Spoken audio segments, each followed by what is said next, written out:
जिसका मुझे था इंतजार, जिसके लिए दिल था बेकरार, वो खड़ी। कौन है? WHG। तो गाइस WHG की एक और वीडियो में आप सब लोगों का स्वागत है। आज की वीडियो रहने वाली है Q&A वीडियो, जिसके अंदर दोस्तों हम आपके बहुत सारे सवालों के जवाब देने वाले हैं। और इस बार दोस्तों कंसेप्ट रहेगा बिल्कुल अलग। सवाल लूंगा डायरेक्ट, यानी कि दोस्तों लाइव, और सीधा सीधा दूंगा उनके जवाब। चलते वीडियो की शुरुआत करते हैं। सबसे पहला सवाल जो हमसे आज पूछा गया है वो पूछा गया है कौशल किंग के द्वारा, और ये सवाल है द शील्ड का रियूनियन कब होगा, और साथ ही साथ रोमन रेंस के अपने रिटर्न पर हील टर्न ले सकते हैं कि नहीं। तो प्रिय कौशल, मेरी बात सुनिए। जॉन मॉक्सली AEW के अंदर है, 2 से 3 साल का उनका कॉन्ट्रैक्ट है। वहीं सेथ और रोमन रेंस की बात की जाए, अलग अलग ब्रांड के अंदर है, अलग अलग कैरेक्टर निभा रहे हैं। वैसे भी शील्ड का यूनियन यहाँ पॉसिबल नहीं बनता है। साथ ही साथ दूसरा सवाल जो आपका है वो जुड़ा रोमन रेंस से रिटर्न के ऊपर। तो दोस्तों रोमन रेंस हील टर्न नहीं लेने वाले, ना ही वो हील अपना रिटर्न करेंगे। दरअसल दोस्तों रोमन रेंस तब हील टर्न में कन्वर्ट हो सकते हैं, यानी कि टर्न तभी ले सकते हैं जब दोस्तों फील्ड से आ रहे, क्योंकि फील्ड से आने वाला हर एक व्यक्ति कहीं ना कहीं अपना कैरेक्टर छोड़ देता है, वो हील में कन्वर्ट हो जाता है, या फिर उसमें फ्रस्ट्रेशन बिल्ड हो जाती है। आप पास्ट उठाकर देखिएगा तो आपको पता चलेगा। तो रोमन रेंस को अगर हील टर्न करना है तो सबसे पहले तो उन्हें फील्ड से लड़ना पड़ेगा और फील्ड से हारना पड़ेगा। यहाँ दोस्तों मैंने साफ कर दिया, रोमन रेंस हील टर्न नहीं करने वाले। चलते इससे अगले सवाल के ऊपर, जो कि पूछा गया है भोजराज तिवारी जी के द्वारा। काफी तगड़ा नाम है, और ये सवाल है कि भाई विंस मैकमैन कब रिटायर होंगे।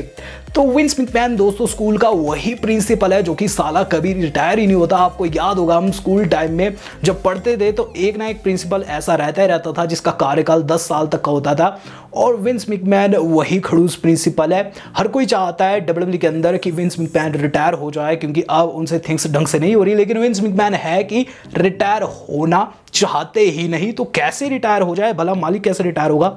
चलते इससे अगले सवाल के ऊपर। तो भाई इससे अगला सवाल पूछा गया है रेसलिंग क्रिकेट के द्वारा, और सवाल जुड़ा हुआ है व्लॉगिंग से। बेसिकली ये पूछ रहे हैं कि आप हिमाचल का बैकग्राउंड कब दिखाएंगे। सभी जानते हैं हिमाचल काफ़ी खूबसूरत स्टेट है, और यहाँ दोस्तों व्लॉगिंग अगर आप करते हैं तो ऑब्वियसली आपका करियर काफ़ी बेहतर जा सकता है। जैसे कि सिचुएशन है, यानी कि लॉकडाउन वाली, लोग भी चाहते हैं कि अच्छे अच्छे नज़ारे दिखाए जाए। मेरी बात की जाए तो मैं काफ़ी ज़्यादा कंफ्यूज हूँ दोस्तों कि मैं कौन सी थिंग अभी अटेन करूँ, क्या मैं व्लॉगिंग करूँ या फिर मैं गेमिंग चैनल स्टार्ट करूँ। इसी कन्फ्यूजन में काफ़ी समय भी बीत चुका है, तो आप सजेशन दे सकते हैं, तो आप प्लीज़ कमेंट कीजिएगा। चलते हैं इससे नेक्स्ट सवाल के ऊपर। तो भाई इससे अगला सवाल जो हमसे पूछा गया है वो पूछा है संजय राउत जी ने। सवाल है कि लॉर्ड सुलिवन का रिटर्न कब होगा। तो लॉर्ड सुलिवन का रिटर्न दोस्तों अभी तक इसकी कोई तिथि हमारे सामने नहीं आई है। सिर्फ और सिर्फ यही एक तरीके की अजम्पशन लगाई जा रही है कि समर स्लैम के बाद वो अपना रिटर्न कर सकते हैं, लेकिन WWE के हाथों में है। लेकिन जैसी रेटिंग्स दोस्तों अभी डाउन जा रही है, लॉर्ड सुलिवन जो कि इससे पहले कई बार कंट्रोवर्सीज मिल रहे हैं, उनका रिटर्न दोस्तों काफ़ी सॉलिड हो सकता है, और विंस मैकमैन उन्हें काफ़ी बढ़िया पुश दे सकते हैं। चलते हैं इससे अगले सवाल के ऊपर। तो गाइस इससे अगला सवाल पूछा गया है टेक्निकल कन्हैया के द्वारा। काफ़ी बढ़िया नाम इनका है, और ये सवाल है कि क्या रोमन रेंस समर स्लैम के अंदर अपना रिटर्न करेंगे, और क्या वो यूनिवर्सल चैंपियनशिप के पीछे जाएंगे कि नहीं। ये सवाल उनका बेसिकली है। अब बात की जाए बिग डॉग की समर स्लैम में लौटने की, तो चांसेस तो बेहद कम है। लेकिन अगर WWE चाहे तो कि आगे की स्टोरी लाइन हमने उसी PPV से स्टार्ट करनी है जो कि सेकंड बिगेस्ट PPV कहा जाता है, यानी कि समर स्लैम, तो गाइस WWE ऐसा कर भी सकती है। हालांकि अभी चांसेस की बात करूं तो 60-40 है, यानी कि 60% यही चांसेस रहेंगे कि रोमन रेंस आपको समर स्लैम में देखने को ना मिले और उसके बाद देखने को मिले। चलते हैं दोस्तों इससे अगले सवाल के ऊपर। तो भाई इससे अगला सवाल जो आज का जुड़ा हुआ है, यानी दोस्तों हमारा जुड़ा हुआ है, वो पूछा है हमजा गेमर जी ने। सवाल है कि बेस्ट हाई फ्लायर कौन है, यानी कि बेस्ट हाई फ्लायर कौन रहा है हिस्ट्री का, और साथ ही साथ विंस मैकमैन ने रे मिस्टीरियो के साथ गलत क्यों किया जब उन्हें बर्थडे विश नहीं किया। रिलेशन तो उनका अच्छा है, बेसिकली इनका सवाल है।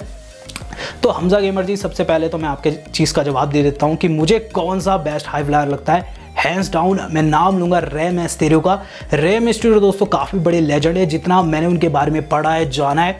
रे मिस्टीरियो 16 साल की उम्र से रेसल कर रहे हैं, लिटरली 16 साल की उम्र से। आप में से बहुत सारे लोग अभी 16 के ही होंगे और सिर्फ वीडियो देख रहे होंगे। इस उम्र में दोस्तों रे मिस्टीरियो रेसल कर रहे थे। आप पैशन समझ सकते बंदे का 16 साल की उम्र में, जब बंदा रेसलिंग करने निकलता है और अपने से दुगने साइज के बंदों से फाइट करता है तो काफ़ी बड़ा उनका हार्ट है। इसलिए Rey Mysterio greatest of all time है अगर हाई फ्लाइट्स की बात लगती है तो। वहीं बात की जाए कि विंस मैकमैन ने क्यों विश नहीं किया, तो उसकी थिंक तो दोस्तों विंस मैकमैन ही बता सकते हैं। हालांकि जितना मुझे पता है विंस मैकमैन काफ़ी मूडी व्यक्ति है, जिसको मन करता है उसे विश करते हैं, जिसको नहीं करता नहीं करते हैं। चलते इससे अगले सवाल के ऊपर। तो भाई इससे अगला सवाल है कि भाई तुम्हारी एज क्या है। आकाश रॉय जी ने सवाल पूछा है। मेरी एज है 23, इस साल 24 का हो जाऊंगा सितंबर में।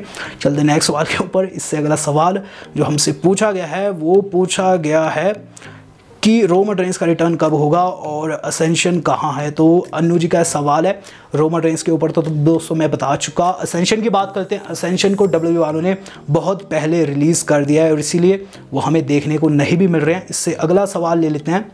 इससे अगला सवाल जो पूछा गया है वो पूछा गया है चैलेंजर आशुतोष के द्वारा। सवाल है कि WWE सैथ रॉलिंस को अंडररेटेड क्यों कर रही है, यानी कि सैथ रॉलिंस की गंदी बुकिंग क्यों कर रही है। बेसिकली यही इनका सवाल होगा। तो सैथ रॉलिंस दोस्तों आप जानते हैं इससे पहले काफ़ी बढ़िया कर रहे थे, लेकिन बीच में वो ट्विटर में एक तरह की कंट्रोवर्सी में फंसते हैं। उसके बाद उन्हें हेट मिलना स्टार्ट हो जाती है। एज ए फेस जब हेट मिलती है तो WWE अलग अलग प्रयत्न करती है और इसीलिए अब उन्हें ये कैरेक्टर्स दिए जा रहे हैं जो कि वो काफ़ी अच्छे से निभा भी रहे हैं। हील अगर कोई सुपरस्टार तो इसका मतलब ये नहीं कि वो बेहतर नहीं कर रहा है। और सैथ तो दोस्तों मुझे काफ़ी तगड़े प्लेयर लग भी रहे हैं। अभी मंडे नाइट रॉ में काफ़ी तगड़ा हील निभा रहे हैं। चलते इससे अगले सवाल के ऊपर। तो इससे अगला सवाल जो पूछा गया है वो पूछा गया है अमित राज जी के द्वारा। और अमृत राज जी सवाल पूछते हैं ये कि मेरा ड्रीम मैच कौन सा है। तो यहाँ मैं नाम लूँगा स्टिंग वर्सेस अंडरटेकर का। एक ऐसा मैच जो कि हमेशा सुर्खियों में रहता है और कभी भी नहीं बनता है, वो है दोस्तों स्टिंग वर्सेस अंडरटेकर। आपको दोस्तों मेरा जवाब कैसा लगा बताएगा ज़रूर। चलते हैं इससे नेक्स्ट सवाल के ऊपर। तो भाई इससे अगला सवाल जो हमसे पूछा गया है वो पूछा है सुभाष अधिकारी जी ने। सवाल है कि आपकी कोई स्पेशल गर्लफ्रेंड है कि नहीं। तो स्पेशल गर्लफ्रेंड तो नहीं है, स्पेशल तो बिल्कुल भी नहीं है। चलते हैं नेक्स्ट सवाल के ऊपर। इससे अगला सवाल पूछा गया है जस्टिस इंडिया के द्वारा। सवाल है कि आप अपना ज्वाइन बटन कब ऑन करेंगे। तो आज दोस्तों जो मैं बताने वाला था, यानी कि अनाउंसमेंट जो मैं करने वाला था वो यही थी कि आज से दोस्तों हमारा ज्वाइन बटन ऑन कर दिया गया और इसके अंदर आपको बेहतरीन इमोजी के साथ साथ काफ़ी कूल स्टिकर्स भी देखने को मिलने वाले हैं। और इसके पर्क्स आप देख सकते हैं जब आप करेंगे हमें ज्वाइन। तो अगर आपको हमें सपोर्ट करना है, अगर दोस्तों घर से आपको सपोर्ट है तो गाइज आप हमें सपोर्ट कर सकते हैं। चलते हैं इससे नेक्स्ट सवाल के ऊपर। तो भाई इससे अगला सवाल जो आज का हमसे पूछा गया है वो पूछा गया है मुताहिर टीवी ने। मुताहिर टीवी ने दोस्तों लिटरली 4 सवाल पूछे हैं। पहला सवाल इनका है कि केन वेलास्केज क्या रे मिस्टीरियो की हेल्प के लिए अपना रिटर्न करेंगे कि नहीं। तो केन वेलास्केज का रिटर्न मुझे नहीं लगता कि पॉसिबल होने वाला है। जैसे सिचुएशन है अभी, केन वैसे भी अपना रिटर्न नहीं करना चाहेंगे, साथ ही साथ WWE और उनके रिलेशन वैसे नहीं रह गए। दूसरा सवाल है कि क्या वर्ल्ड हैवीवेट चैंपियनशिप की बेल्ट फिर से लौटेगी कि नहीं। तो मुझे नहीं लगता कि फिर से उसे लाया जाएगा क्योंकि यूनिवर्सल चैंपियनशिप अब मेन स्ट्रीम में आ चुकी है। इससे अगला सवाल है कि अंबानी WWE को खरीद सकता है। ऑब्वियसली दोस्तों अंबानी के पास बहुत ज़्यादा पैसा है, जितना मुझे पता है विंस मैकमैन से बहुत ज़्यादा पैसा है अंबानी जी के पास, लेकिन वो WWE को क्यों खरीदेंगे, उनकी दोस्तों फील्ड ही नहीं है। चौथा सवाल है कि सैथ रॉलिंस को कब कोई चैंपियनशिप का मौका मिलेगा। तो ये भी सैथ रॉलिंस के फ़ैन हैं, तो मुझे लगता है कि सैथ रॉलिंस को साल के अंत तक बेहतरीन अपॉर्चुनिटीज़ मिल सकती है टाइटल के लिए। तो सारे के सारे सवालों को जवाब दे दिया। इससे अगला सवाल पूछा गया आलम खान जी ने और ये जुड़ा हुआ है स्मार्क से। बेसिकली दोस्तों इनका सवाल ये जुड़ा हुआ है कि आप अपने हेटर्स को क्या कहना चाहेंगे। तो 2 ही वर्ड्स कहना चाहूँगा, बुक ऑफ। चलते हैं इससे अगले सवाल के ऊपर। तो इससे अगला सवाल पूछा गया है बी नेगेटिव ने और ये सवाल है bro according to rumours Roman Reigns heel turn ले सकते हैं। तो क्या ये हो सकता है कि वो अपना रिटर्न करे और ओटी से money in the bank briefcase जीत जाए। तो काफ़ी वियर्ड क्वेश्चन है और मेरे हिसाब से काफ़ी दोस्तों ऐसा क्वेश्चन है जिसे सोचने के लिए बंदे को काफ़ी टाइम लगेगा। लेकिन जो भी है दोस्तों मैं आपको बताना चाहूँगा कि रोमन रेंस ऐसा बिल्कुल भी नहीं करने वाले। रोमन रेंस एक फेस है और ओटीस भी काफ़ी बढ़िया फेस है, तो भला फेस से कैसे लड़ेगा। चलते हैं इससे अगले सवाल के ऊपर। तो भाई इससे अगला सवाल पूछा गया है हमसे आपके डॉलर गर्ग के द्वारा डॉलर गर्ग जी ने पूछा है कि अगर एजे स्टाइल्स यूनिवर्सल चैंपियनशिप को जीत जाते हैं और आईसी टाइटल भी उनके पास ही रहता है तो फ्यूचर क्या होगा। तो गाइस उनके मज़े लग जाएंगे। ऑब्वियस सी बात है कि अगर दो टाइटल्स कंधे पर आ जाते हैं एजे स्टाइल्स के तो उनके मज़े लग जाएंगे।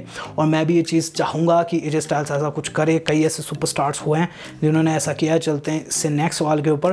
तो इससे अगला सवाल जो हमसे पूछा गया है वो पूछा है कासिम जी ने। और कासिम जी ने दोस्तों बहुत सारे सवाल पूछे हैं, बिल्कुल रैपिड फायर क्वेश्चन पूछे हैं। बटिस्ता और जॉन सीना अंडरटेकर और गोल्डबर्ग रैंडी ऑर्टन और ब्रॉक लेसनर रोमन रेंस और शेमस बताने की जरूरत ही नहीं, बिग डॉग रोमन रेंस। तो गाइस आज का Q&A इतना ही ज़्यादा और काफ़ी ज़्यादा टाइम हो चुका है दोस्तों वीडियो को बने हुए। काफ़ी ज़्यादा दोस्तों आपने इंतज़ार किया इस वीडियो का।